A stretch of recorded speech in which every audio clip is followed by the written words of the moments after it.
Do you think he's finally done with it, Ma? He gets that same cold look Papa used to get before everything went sideways. I can't breathe in that house anymore. I'm scared I'm going to wake up one morning and realize I became you. You remember what I told you?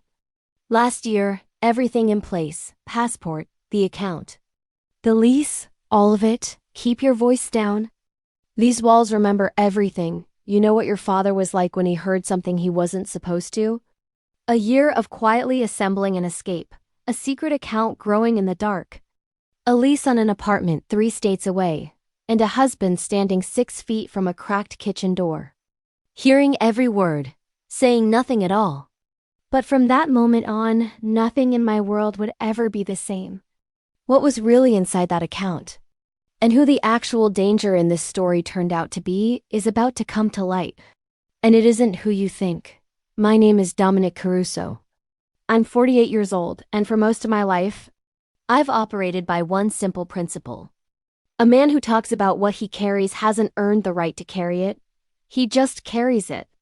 That principle carried me through 22 years inside the Chicago outfit, through 3 federal investigations that never stuck, through a world where the wrong sentence at the wrong table could end a man's life before his coffee got cold. It's the principle that let me sit through Sunday dinners with my wife's family and never once mention the things that followed me home at 3 in the morning. It's also the principle that nearly cost me everything I'd spent 2 decades pretending I didn't have. Some nights, long after Isabella had fallen asleep beside me, I'd lie there replaying pieces of that life, not the loud parts, the quiet ones. The specific silence of a room after a man stops negotiating. The sound of my own shoes on concrete in a warehouse off South Ashland at 2 in the morning. The kind of silence that sits on your chest like a second ribcage. I never described those silences to her.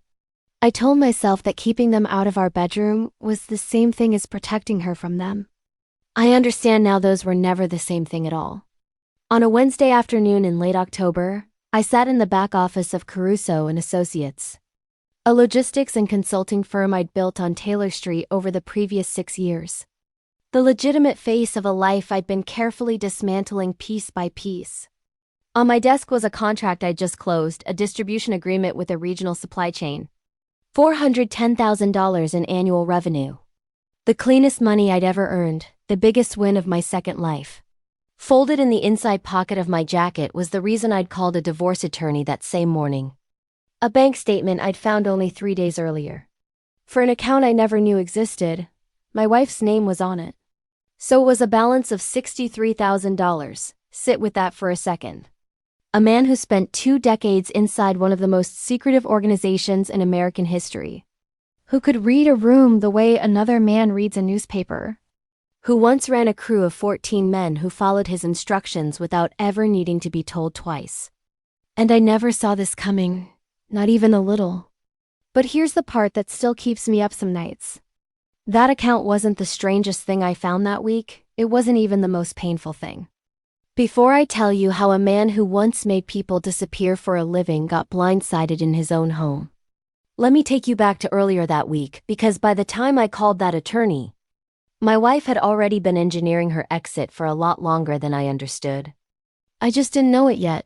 It had been a Monday evening when it all started. Chicago does this thing in late October where the light goes the color of old brass and the wind off the lake starts carrying the smell of the stockyards that haven't operated in decades.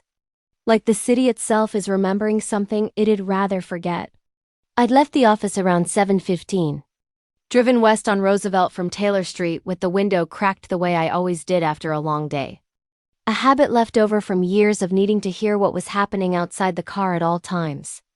I'd gotten home to our place on the 2400 block of South Oakley in Little Italy a little after 8.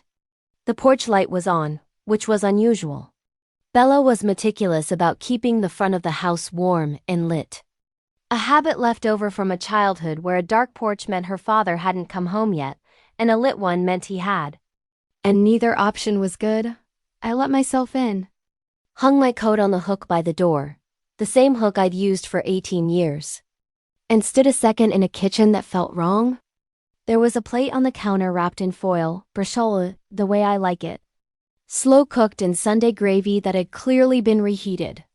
Next to it, a note in Bella's handwriting. 4 words, don't wait up tonight. I read it twice. The way you do when 4 words don't line up with the woman who wrote them. Bella signed almost everything with a small drawing of a leaf next to her name. A habit she'd picked up from her grandmother in Calabria, who used to press real leaves into letters sent across the Atlantic. This note had nothing underneath it, I noticed.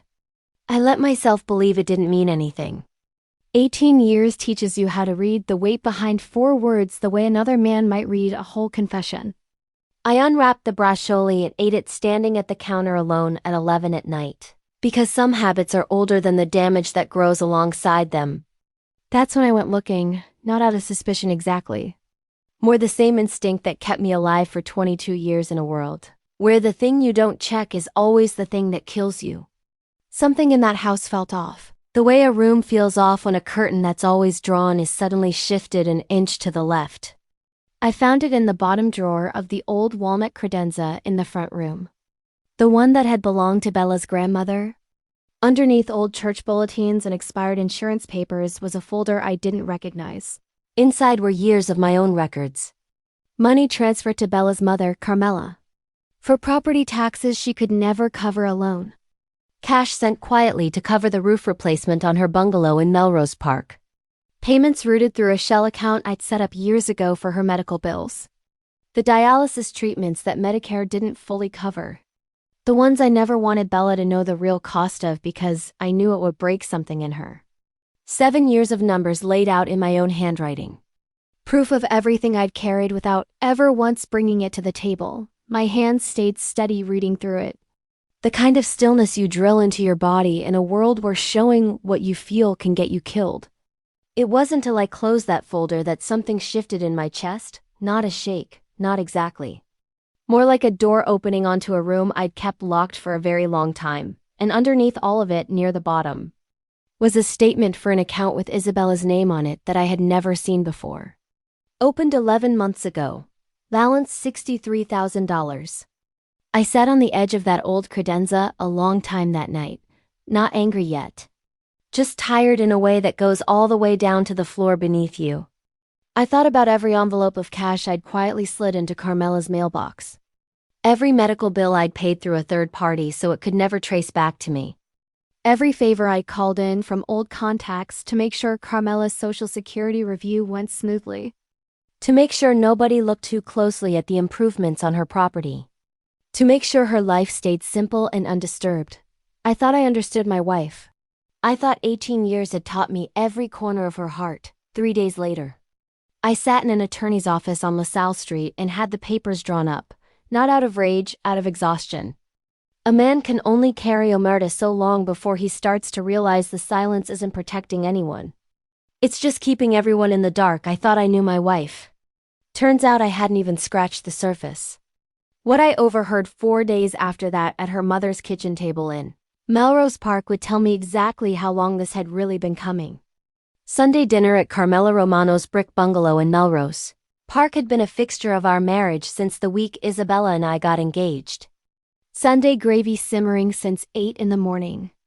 Meatballs, broccioli, sweet sausage browning in the pot. A tablecloth Carmela ironed every single Sunday whether anyone was coming or not. She'd put on Italian radio, the kind that played old Neapolitan songs and broadcast the occasional mass. And the house would smell like garlic and oregano and something deeper. Something that felt like safety even when it wasn't. I used to love that house. The warmth of it. The sound of Carmela humming along to a song she'd known since she was a girl in Calabria. The particular comfort of a place where the past felt like it had been folded up and put away. Even if it hadn't. That Sunday, with the attorney's paperwork still sitting unsigned in my glove compartment, I carried a box of cannoli from Ferrara's up the front steps like I had 100 times before. And I had no idea I was about to hear the sentence that would crack something open in me for good. Bella and her mother were in the kitchen finishing the gravy while I set the table in the dining room. The door between the 2 rooms was open just a few inches, the way old doors in old houses settle.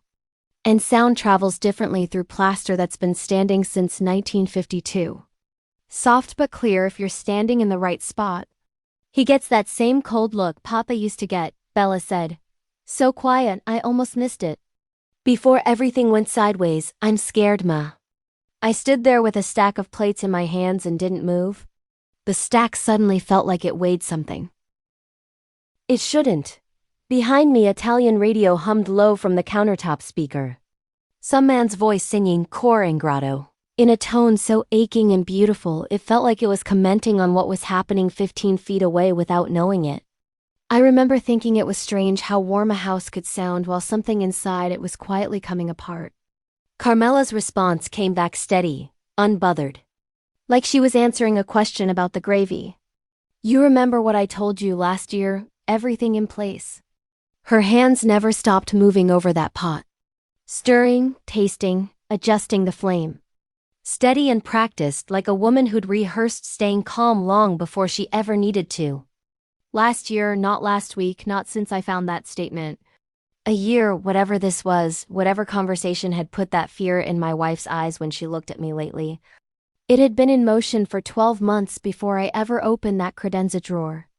I set the plates down slow and quiet, and I finished setting that table like nothing had happened. Because that's what I'd trained myself to do my entire life. Hold it. Carry it steady.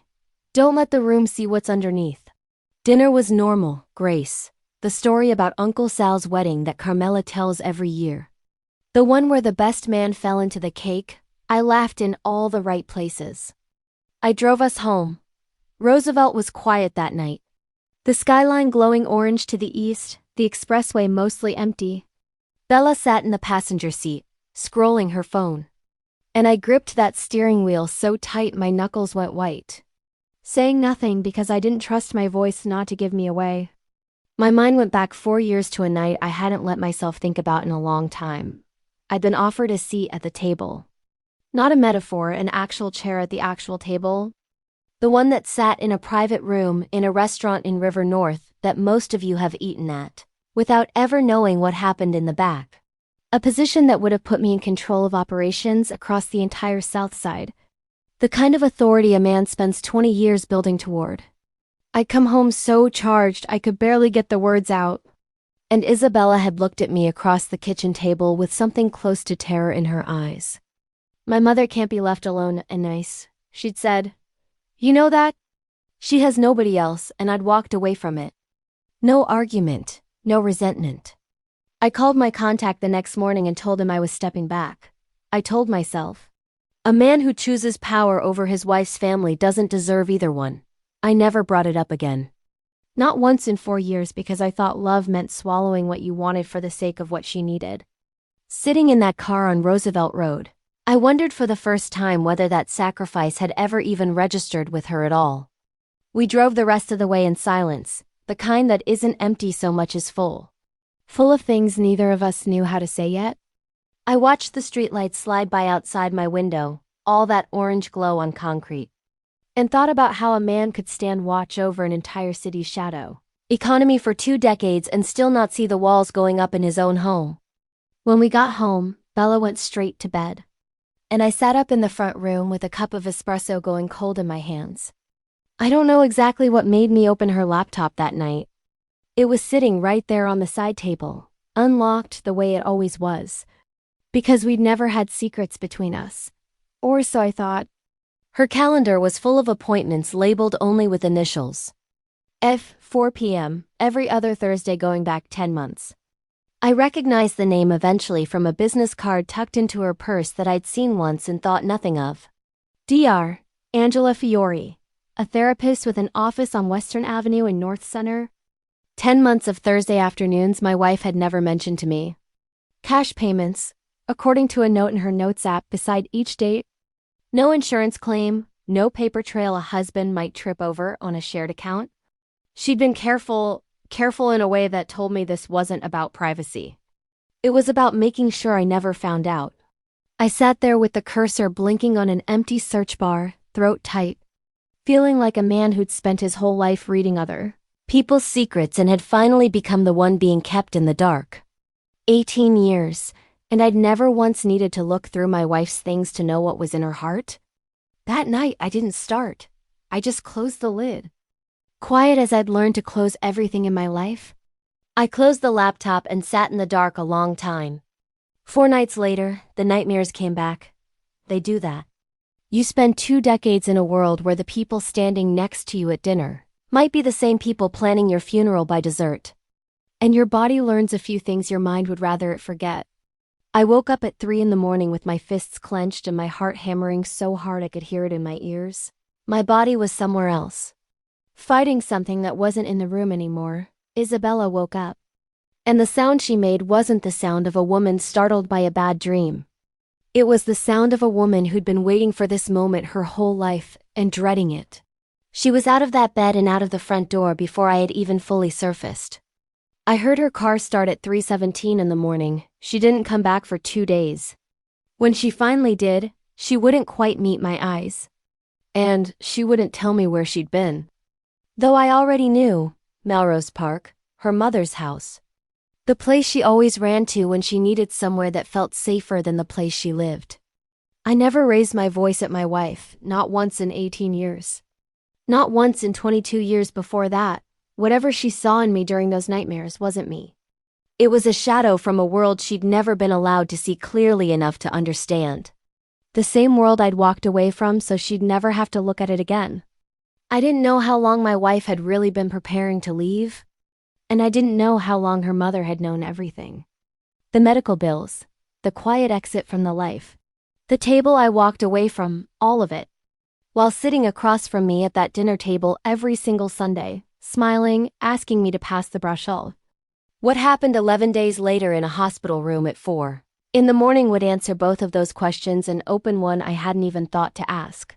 Was Carmela protecting her daughter, or quietly dismantling a marriage that never got a fair chance to breathe? If you are enjoying this story so far and want to know what happens next, make sure to subscribe to the channel, like the video, and let us know in the comments who you think was wrong. Dominic, Bella, or Carmela. Now, let's find out what happened next. Comment mother if you think a parent's fear justifies a year-long secret escape plan. Comment husband if you think hiding that from a man who walked away from everything for you is betrayal, plain and simple. I've spent most of my life making sure other people never had to feel what fear actually does to a human body. So there was something almost cosmic in a bitter kind of way about waking up in a hospital bed at Rush University Medical Center with a heart that had simply decided it was done pretending everything was fine. It happened on a Tuesday. I'd been carrying something I didn't have a name for. The medical term is stress cardiomyopathy. Most people know it as broken heart syndrome. The heart muscle suddenly weakens in response to severe emotional or physical stress. It mimics a heart attack. Same symptoms, same chest pain.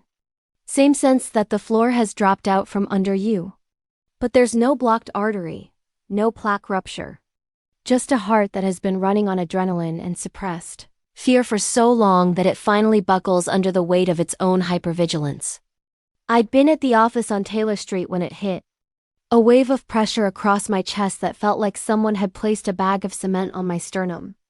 I remember thinking, in the calm, analytical way that old habits force on you, that this was either a heart attack or something else. And that either way I needed to not be alone when I found out which one. I called 911 myself. The last act of a man who'd spent his whole life making sure things didn't spiral out of control. I remember the ceiling tiles of that hospital room better than I remember most of that week.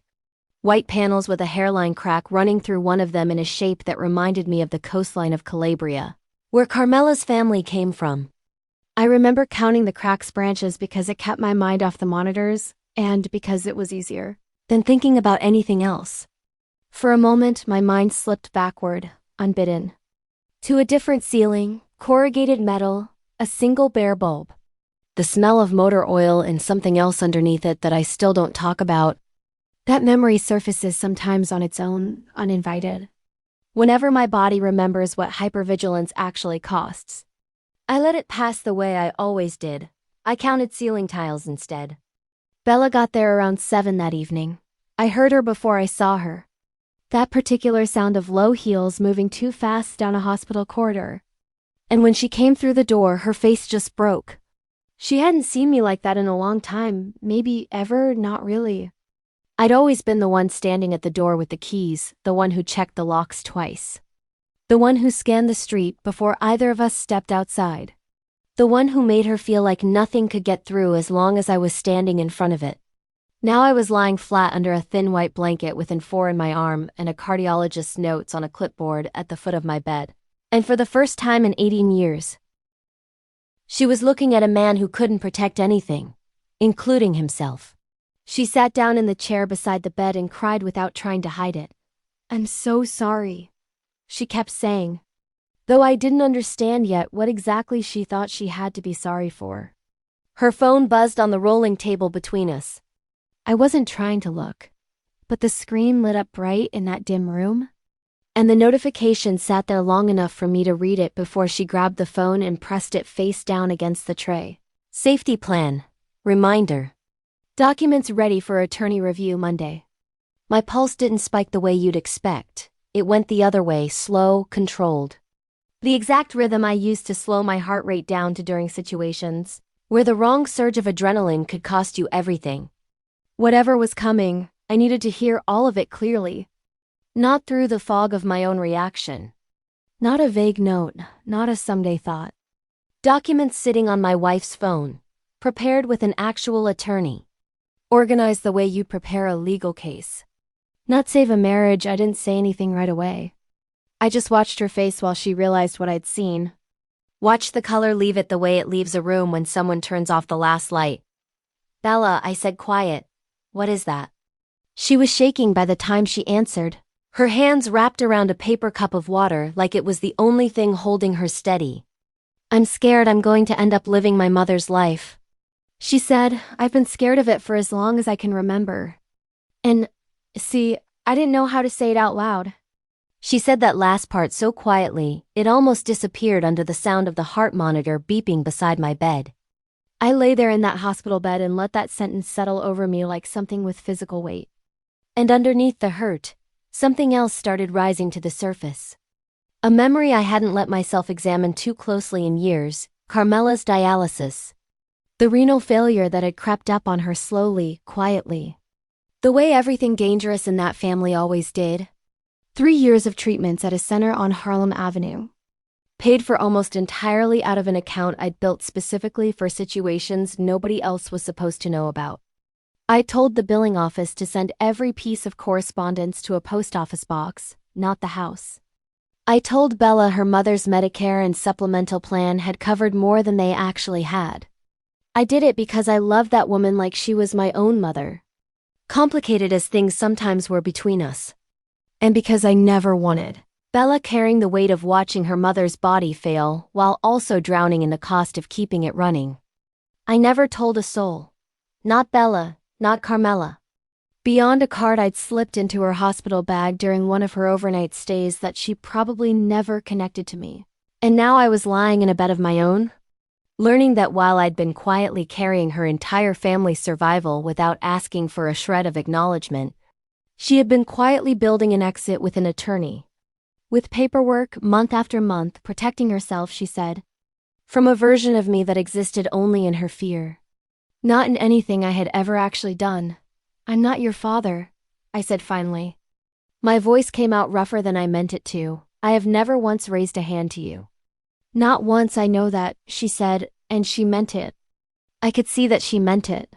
But knowing it in your head and believing it in your body have never been the same thing. Not when you'd spent your childhood learning to read a man's mood by the sound of his key in the front door at midnight. Her fear had never really been about me. It was about a 6-year-old girl who learned that love could turn dangerous without any warning at all. And who grew into a woman whose nervous system still trusted old alarm bells over 18 years of study, unbroken evidence to the contrary. That secret account wasn't betrayal to her. It was a life raft. The only kind of safety she'd ever been taught actually worked. More than anything. She wanted to never again be caught off guard by a man she loved. Even if the man in question had spent nearly 2 decades proving he was nothing like the one who'd taught her what fear looked like. That was the first time in 18 years my wife had said anything close to the truth about her childhood out loud. And it landed heavier than any accusation ever could have. I didn't have the strength that night to ask her everything I wanted to ask. The medication was pulling me under. And there's a particular kind of exhaustion that comes from finally understanding something you should have seen years earlier. I just reached over slow, careful, and took her hand. She let me hold it. She didn't pull away. But I could feel even through that small gesture how much distance still sat between us. Built up over years neither one of us had been honest about. Outside the window, the city kept moving the way it always does. Indifferent to whatever's breaking inside a hospital room 6 floors up. I watched a single plane cut a slow line across the sky toward Midway and thought absurdly that even airplanes know better than to stop moving once they've started. I didn't feel that certain about anything anymore. I thought I was the only person in that marriage hiding something. Lying there under fluorescent lights with a phone notification about attorney paperwork burned into my mind. I understood that I had been wrong about that too. What her own mother said to me the very next morning, sitting in that same chair while Bella stepped out for water, would turn out to be the truth neither one of us had been brave enough to speak in 30 years. Morning in a hospital room feels nothing like night. The machines are the same, the walls are the same. But the light comes in different, flatter, more honest somehow. And whatever unraveled in the dark the night before has a way of looking a little more real by daylight. That's the kind of morning it was when Carmela Romano walked through my door at 8:30 sharp. Dressed like she was heading to a meeting at the parish. A foil-covered plate of biscotti balanced in one hand like an offering. Bella stepped out to get coffee from the machine down the hall, and for the first time in 18 years. My mother-in-law and I were alone in a room together with nowhere else for either of us to look. She set the plate down. She didn't sit right away. She stood at the foot of that hospital bed for a long moment, arms crossed. Studying me the way you'd study a photograph you hadn't looked at in years and weren't sure you wanted to now. I owe you the truth, she said finally. Whether either one of us wants to hear it right now or not. She smoothed the front of her coat with both hands twice. An old habit I recognized because Bella did the exact same thing whenever she was working herself up to something difficult. I'd never once put those two gestures side by side until that morning. Sitting there watching decades of inherited nervousness play out in front of me like a mirror reflecting a mirror. I didn't say anything. I'd learned a long time ago. In rooms far more dangerous than this one, that silence gets people talking faster than questions do.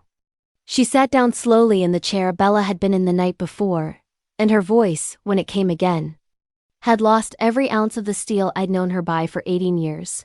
You remind me of him. She said, Bella's father, not in what you do. The Lord knows you are nothing like that man in what you do. But in the shape of you. Tall, quiet, steady on the surface, always watching the room. That's exactly what he looked like the year before he showed me who he really was. She looked down at her hands. I pushed my daughter away from you because I was terrified of watching her live my life over again.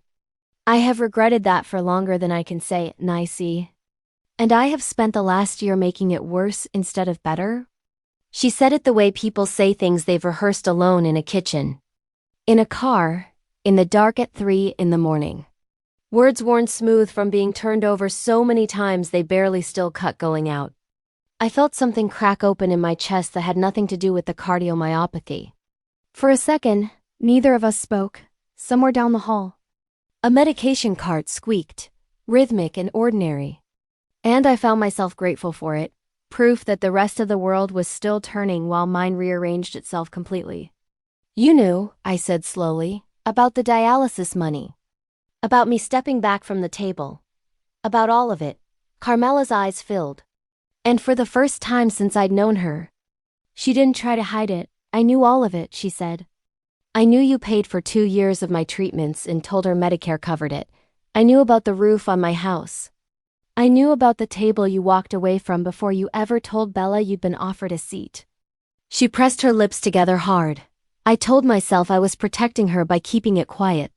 Teaching her to stand on her own 2 feet. Not lean on a man the way I leaned on hers before he taught me exactly what that costs a woman. But I wasn't protecting her, Hennessy. I was protecting myself from having to admit I'd been wrong about you from the very start. Bella walked back into that room right as her mother's hand found mine on top of the blanket.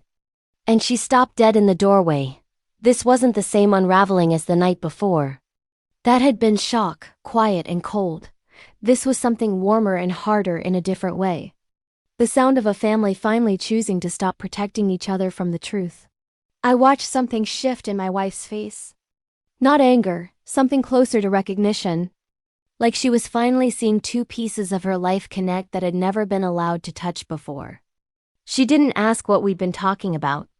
She just walked over slowly, pulled the second chair close to the bed, and sat down between us, and then for the first time in 18 years of marriage, my wife told me the truth about her childhood without stopping herself halfway through. She told me about her father Vito, the charm before the wedding, the way he'd bring Carmela flowers from the market on Taylor Street every Saturday. The control that came after, slow at first, then total. The nights her mother locked them both in the bathroom of the house on Fillmore Street, until the house went quiet again, and it was safe to come out. She told me about being 6 years old and learning to read a man's mood by the sound of his key in the front door. A skill no child should ever have to develop, and one she never unlearned. She told me she had spent her whole adult life terrified that loving a strong, quiet man meant she was walking straight back into the life her mother barely survived. And that every silence I ever offered her, meaning it as respect, had landed on her instead like the calm before something worse. I built that safety plan because I was scared of a man who has never once given me a real reason to be scared of him, she said, her voice breaking. And I let that fear cost you every ounce of credit you deserved for everything you were quietly doing for this family. Carmela reached over and took her daughter's other hand, and for a moment, the three of us just sat there in that daylight-bright room. Three people who loved each other fiercely and had spent years protecting one another from truths that needed saying out loud a long time ago. I am sorry, Carmela said again, this time looking straight at me. Not the kind of sorry people say to end a conversation. The kind I should have said a very long time ago. I didn't have a neat response to that. I'm not sure one exists. I just squeezed both their hands, one on each side of me, and let the quiet do what 30 years of silence never could. We cried, all three of us, in a hospital room in Chicago's West Loop, with biscotti going stale on the rolling table and the heart monitor beside my bed beeping its steady rhythm through it all. It wasn't the kind of crying that fixes everything. It was the kind that finally starts clearing space for something to be fixed. I walked into that hospital 2 days earlier, believing I had already lost the most important thing in my life. Sitting there with my wife on one side of me and her mother on the other. Both of them finally telling the truth after decades of silence. I understood something different. I hadn't lost my family. I had simply never been allowed to see them clearly. And they had never once been allowed to see me. What Bella found in a small fireproof box under our bed 3 days after I came home would show us both exactly how far my silence had actually gone. And how close I'd come to losing everything without ever raising my voice once. They released me from the hospital on a Friday, 3 days after that conversation with Carmela, with orders to rest, a prescription for beta blockers, and a referral to a cardiologist who specialized in stress-related heart conditions. Bella drove me home to South Oakley, slow and careful. The way you drive somebody made of crystal, and neither of us said very much on the way. Little Italy rolled by outside the window, unhurried and gray. An old woman carrying a bag from Conte di Savoia on Taylor Street. 2 kids kicking a soccer ball against the wall of the old social club on Harvard Street. A man hosing down the sidewalk in front of his restaurant the way they do every morning, whether it's hot or cold or raining, because some rituals outlast whatever's happening inside the buildings they're in front of. I remember thinking how strange it was that the whole neighborhood kept right on with its ordinary Friday while mine hung somewhere between ending and beginning. And nobody outside that car had any idea when we got inside. I saw the suitcase before she could put it away. It was sitting at the back of our closet, half-zipped. Clothes folded inside it with a precision that told me it hadn't been packed in a hurry. It had been packed with time to think about it. Weeks, maybe months. Bella caught me looking and didn't try to explain it away. I've walked past that closet 3 times a day since you got home. She said quietly, I know I should unpack it. I think some part of me isn't ready to touch it yet. Because touching it means admitting how close I came to actually using it. Something in me wanted to ask how long it had been sitting there, half-sipped, waiting. I didn't. Some questions I was starting to understand don't need an answer as much as they need to finally stop being avoided. I didn't say anything about the suitcase. Instead, I walked to our bedroom. Got down slow because the chest was still tight. And pulled a small metal box out from under the bed frame. I'd kept it there for years, a fireproof box the size of a shoebox. The kind of thing a careful man keeps without ever expecting anyone else to look inside it. The kind of thing I'd learned to keep a long time before I ever had a wife to hide it from. I set it on the bed between us and opened it. Inside were my own records. The same folder of transfers I'd found the week everything started unraveling. Years of quiet support laid out in black and white. But near the bottom, in an envelope I hadn't opened in 3 years, was something I'd nearly forgotten about entirely. A card from Carmela, handwritten, dated 3 years back. Not long after her first round of dialysis. Bella picked it up before I could stop her, and I watched her read it. Her hands going still halfway through. Thank you for everything you did for me. I mean that more than I know how to say. Please don't let Isabella find out it was you. She needs to learn to stand on her own, not lean on a man the way I leaned on hers. Bella set the card down on the bed and sat there a long moment. Not crying yet, just very quiet. You paid for her treatments, she said. And you let her tell you to hide it from me for 3 years. I didn't do it so anybody would owe me anything. I said, I did it because I loved her, complicated as things have been. And because I loved you enough not to make you carry the guilt of not being able to help her yourself. She looked up at me and something in her face finally broke all the way open. Not the panic I'd seen in that hospital room. Something closer to grief for time already lost. I need to tell you something, she said. That attorney notification you saw on my phone, it wasn't the start of anything. The papers had already been drawn up for 2 weeks before you collapsed. I had every intention of filing. Her voice caught, but she pushed through it. And then I stood in that hospital doorway and saw you lying there, because your heart had literally broken under the weight of everything you'd been carrying for all of us. And I couldn't make myself go through with it. I don't fully understand why, not yet, I just know I couldn't. We sat facing each other on the edge of that bed for a long time after that, the metal box open between us. That old card from her mother still sitting on the comforter like evidence in a case neither one of us wanted to win. Neither of us reached for an argument. There wasn't one left to have, not really. Just 2 people finally looking at each other without the armor either of us had been wearing for years. I don't know if we can start over from here, I said eventually. I don't know what that even looks like at this point, neither do I, Bella said. But I know I don't want to keep hiding things from you. Not the therapy. Not the fear, not any of it, same, I said. I've spent 18 years thinking silence was a gift I was giving you. I'm starting to understand it might have been the loneliest thing I ever did to both of us.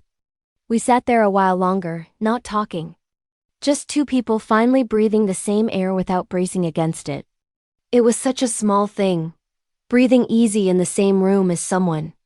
I hadn't realized how long it had been since I'd done it. She reached over and closed the lid of that metal box, slow and deliberate. The way you close something you've decided not to need anymore. Then she reached for my hand instead, and I let her take it, outside. The streetlights along South Oakley were just starting to come on. That particular blue hour settling over Little Italy. The way it does every evening, whether anybody's paying attention or not. Somewhere down the block, a dog barked twice and went quiet. Ordinary sounds on an evening that didn't feel ordinary at all. I didn't know that night whether our marriage would survive what we'd both just laid out on that bed. I didn't know if trust, once you've had to go looking for it in a bank statement and a fireproof box, ever really comes all the way back. But for the first time and longer than I could remember, neither one of us was hiding anything. And that, it turned out, was its own kind of beginning. What Bella confessed 3 weeks later, sitting across from a therapist neither of us had planned on needing together, would turn out to be the truth that had been driving everything from the very start. Dr. Angela Fiore kept an office on Western Avenue with soft lamplight and a leather couch too comfortable to encourage anyone to rush through a hard conversation. Bella had been coming here alone for 10 months. 3 weeks after I came home from the hospital, we started coming together. It was in our 4th joint session that the last piece of the truth finally surfaced. Bella had been quiet most of the hour, twisting a tissue in her hands the way she does when she's working up to something she doesn't want to say. Dr. Fiore let the silence sit the way good therapists do. Until Bella finally spoke. "There's something I haven't told either of you," she said, looking at me, then briefly toward the window. "Part of that emergency account. The $63,000, some of it was mine. Saved slowly over years from the work I do. But a large part of it came from my mother. She'd already put a deposit down on an apartment in Scottsdale, Arizona, 2 bedrooms, near my cousin Angela." I sat with that a moment. "Okay," I said carefully. "When?" "Months ago," Bella said. "Before any of this came out, before the hospital." Her hands were shaking now. "And here's the part I didn't understand until last week. She never canceled it. Not after everything she said to you in that room. I asked her about it 4 days ago, and she admitted she'd been putting it off. Telling herself she'd get to it. 30 years of being ready to run doesn't undo itself in one hard conversation." And nice. That's not an excuse, it's just what she told me. And I believe her. The room went very still. I could hear the radiator ticking against the wall. And somewhere outside, faint traffic on Western Avenue below. Ordinary sounds doing their best to hold up an extraordinary silence. I didn't feel anger. Not yet. I felt the strange hollow calm that comes right before you decide what kind of man you're going to be about something. Carmela's deepest fear was never really about me failing Bella. It was about being powerless again. The way she'd been powerless the year her own husband walked out and left her with nothing but a mortgage, a reputation she couldn't outrun, and a 6-year-old daughter to raise alone in a neighborhood where everyone knew exactly what Vito Romano had been. Keeping that apartment deposit alive wasn't malice, it was an old survival reflex. The hand that keeps a spare set of keys hidden even after the locks have already been changed. She wanted, above everything, to make sure her daughter never had to beg a man for permission to leave the way she once had to beg Vito for permission to stay. And the conflict tearing at her was simple and brutal. Loving me honestly meant admitting the escape hatch she'd built her whole identity around was no longer necessary. And letting go of it felt to her like giving up the one thing that had ever kept her safe. 18 years. Every quiet payment I'd routed to Carmela's mailbox. Every medical bill I'd settled through a third party. The seat at the table I'd walked away from without a single complaint. All of it had been standing on ground that included, somewhere underneath, an apartment deposit her mother hadn't found the courage to cancel, even after crying in my hospital room and meaning every word of it. "I didn't say anything for a while, Doctor. Fiore didn't rush me. I'm not telling you this to hurt you," Bella said, crying now. "I'm telling you because I finally understand what I almost let happen to us. And I can't carry it alone anymore. Here's what I want you to understand about that moment. Because it's the part of this story that took me the longest to make peace with, my first instinct, the old instinct. The one that had kept me quiet for 22 years inside the outfit and 18 years inside a marriage. Was to swallow it. Forgive it privately. Never bring it up again. File it in the same locked room where I kept everything else that had ever hurt me. But I had learned something in that hospital bed that I wasn't willing to unlearn. Silence hadn't protected my marriage. It had nearly killed me, literally. And it had nearly cost me the only person who'd ever made the silence feel like it was worth carrying. So instead, that Sunday, Bella and I drove to Melrose Park together. And for the first time in 18 years, we sat across from Carmela Romano as a united front instead of 2 people she could manage separately. We didn't yell, we didn't need to. Bella laid it out plainly. The apartment, the timeline, the years of secrets kept in the name of protection. And she asked her mother one question: "Why haven't you let it go yet?" Carmela didn't have an excuse ready. For the first time in 30 years, she didn't reach for one. Because saying sorry in a hospital room was the easy part, she said quietly.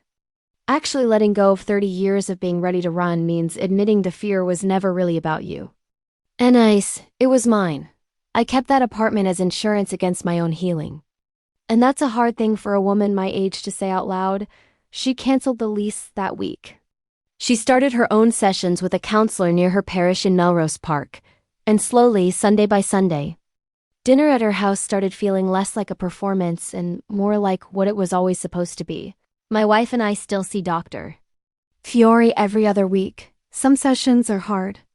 Most of them end with us a little more honest than we walked in. Bella's event planning business. The one my old connections had quietly helped get off the ground all those years. Back by steering 3 legitimate corporate contracts her way without her ever knowing the source. Finally turned its first real profit this spring.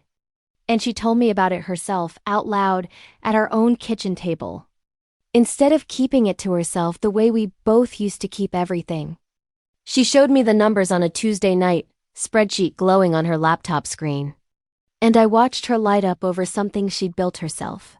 Something nobody had to quietly hand her. That was worth more to me than the profit margin ever could be. I still carry things.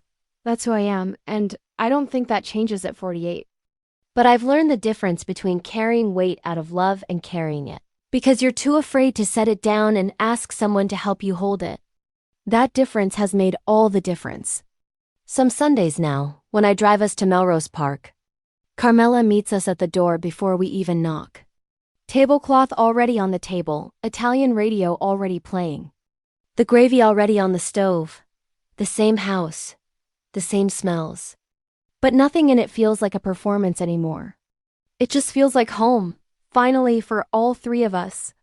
This story reminds us that the sacrifices we make in silence can end up starving the very marriage we're trying to protect. Because a gift nobody knows about isn't remembered. It's just quietly absorbed and forgotten. Like rain on a sidewalk that dries before anyone steps on it.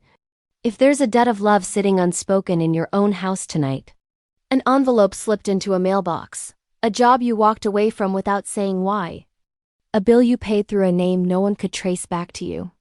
Don't wait for someone to find it by accident in a drawer the way I did, tonight, before the dishes are cleared. Sit down across the kitchen table from the person you love most and tell them one true thing you did for them that they never knew about. If your person is gone now and there's no one left to sit across that table, write it down anyway. In the margins of the old recipe card in the kitchen drawer.